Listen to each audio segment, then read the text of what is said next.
আসসালামু আলাইকুম। রুমিন ফারহানা নির্বাহী ম্যাজিস্ট্রেটের সাথে কী রকম নয় আচরণটা করলো আপনারা একটু দেখুন। আমি রুমিন ফারহানা, কোনো দল লাগে না আমার। আপনি পারলে থামাই দেন। আজকে আমি ভদ্রতা আমাদের কাছে ডকুমেন্ট আছে, এরা স্কুলে স্টেজ বাইন্দা প্রোগ্রাম করছে। Excuse me, sir. This is the last time.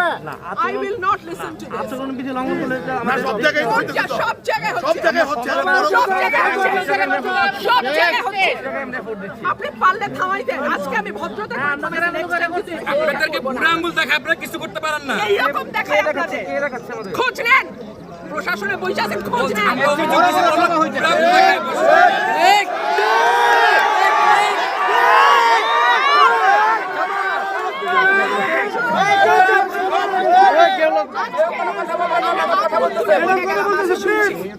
ভবিষ্যতে শুনবো না।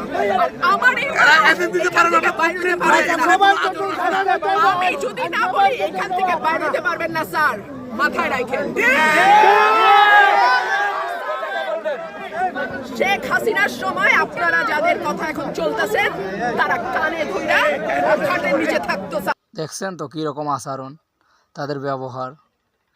একজন সরকারি কর্মকর্তার সাথে এরকম আচরণ করতেছে, অথচ এখন পর্যন্ত ক্ষমতায় যায় নাই। তারা এরকম যদি আচরণ করতে পারে একজন সরকারি কর্মকর্তার সাথে, তারা যদি ক্ষমতায় যায় দেশের জনগণের জন্য কী করবে আপনারাই বলুন। তাই আমি বলি কি, ভোট দেওয়ার আগে চিন্তা করে ভোট দিবেন, কাকে ভোট দিতেছেন।